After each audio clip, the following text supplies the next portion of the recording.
Good morning. Ngasigi apagi card ki message aapta hi minarase ado card ki message se ngasi April gi tang 19 irai numit ko ado irai se thabak aruba gumba lebiraga di ngasi se sky blue gumba kai gumba se laga chatpi be ai ko aduga card ki nga matung da haidi ngasi gi sum khara timing afaba hai tare ko noma gi aina sum haibda adu maga share tawjarage mayam da do ahambada khoi nunti log thobo daina card ahum katang yeng minarase ko 1 2 3 select ko card number 1 card number 2 card number 3 select ko khoi card ahum sa card ahum se ahamba khanba haidi 1 khanba ngai hai tare ko nunti gi dum 1 khallaga leibusu lebane mi se ko 2 khanba su dum yawan bane 3 khanba su dum yawan bane ko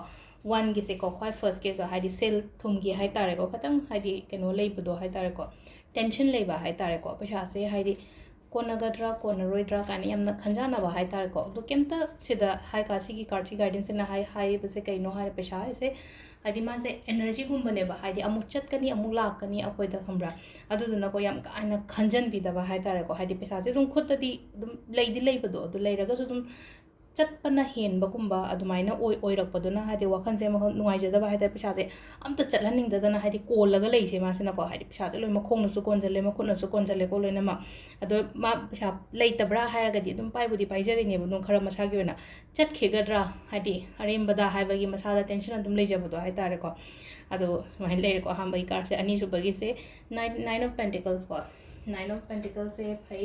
yamna positive oiba card ni ko haidi sel thumgi oina hairaga di lakpa piba oina oi sel aduga thabai khangyo hairaga su haidi positive result kumba lakpa dumaina hai tare ko aduga amana ko akogi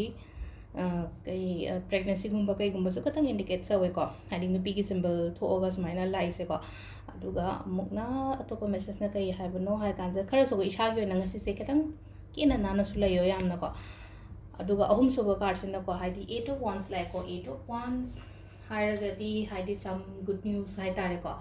good news kumba kai gumba ai gi lambi da lakpa arapadagi hai tare ko arapadagi pau nungai ba gumba lakpa adumaina pebi gani ko ngasi gi na aduga amana achouba pesa nu chadi mi ngonda pithok bigano yaragadi adu sida leire khoi gi card message na adu timing of ba se ki pung mari ga minute nipuni thoi deina mapan ga minute kuntra mai phom leire adagi 13 ga minute 33 deina 12 ga minute yankai phom leire adagi mari ga minute manga dagi na manga ga minute nipuni thoi phom leire adagi 9 ga minute kuntare dagi na mapan ga minute nipu mapan phom leire ko aduga ahing nong yai gi na hadi 13 ga minute 33 deina nongalamdai gi pung 3 ga minute 35 phawa